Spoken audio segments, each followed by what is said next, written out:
ஏண்டா நம்ம டீமுக்கு ஒவ்வொன்றும் நான் பார்த்து பார்த்து செஞ்சுட்டு இருக்கேன். இவன் என்ன ஏன்ட்ட இப்படி பேசிட்டு இருக்கான்? ஏய் அம்பேரு, பார்த்து செஞ்சுட்டு இருக்கான் இல்ல நம்ம டீமுக்கு? ஆமா, நீங்க தானே எல்லாம் செய்றீங்க. அப்புறம் என்ன இவன் எப்படி பேசிட்டு இருக்கான்? நான் என்ன தப்பு பண்ணேன்? எல்லா தப்பும் நீங்க தான் பண்ணீங்க.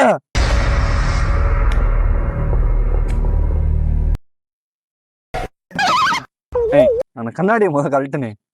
ஓ சரி. சின்ன சின்ன சந்தோஷத்தெல்லாம் உங்களால இழந்துட்டோம். அப்படி என்னடா இழந்தீங்க? கிரிக்கெட் விளையாடும் போது எல்லாரும் ஜாலியா பேசி விளையாடணும். அதைத்தான்டா நானும் சொல்லுவேன். சொல்லுவீங்க, ஆனா இருக்க மாட்டேங்க. குரங்கு மாதிரி மூஞ்சி வச்சுக்கிட்டு இருப்பீங்க. எல்லாம் உங்களுக்கு பிடிச்ச மாதிரிதான் இருக்கணும்.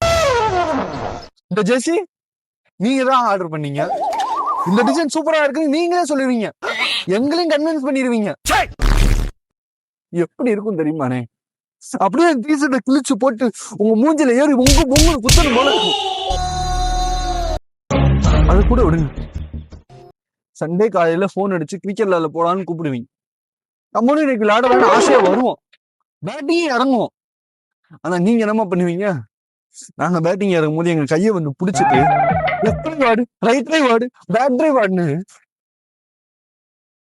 எங்க விளையாட்டையும் நீங்களே விளையாண்டுருவீங்க. என்ன பண்றதுன்னு தெரியாம கோவம், பிரஷர், வெறி. அப்படிதான் அந்த கோவத்தை ஒரு நாள் அம்பேர் மேல காட்டிட்டேன். அன்னையில இருந்து அந்த நான் இறங்கினாலே அவுட்டு தான் சொல்றேன். ஆமா அவுட். போடா அப்படிதான் சொல்றேன். எல்லாத்துக்கும் மேல லோயர் எப்படி போடணும்னு சொல்லி தருவீங்களா? இடுப்புல நிக்க மாட்டேங்குதுன்னு. போதும், எல்லாமே போதும். நீங்க டீமை நாசமாக்குனது இது வரைக்கும் போதும். முடியல தம்பி. இப்ப கூட என் கை கண்ட இடத்துல படுதுன்னு. இப்ப என்ன இன்னைக்கு சந்தோஷமா இருக்கணும் அவ்வளவுதானே?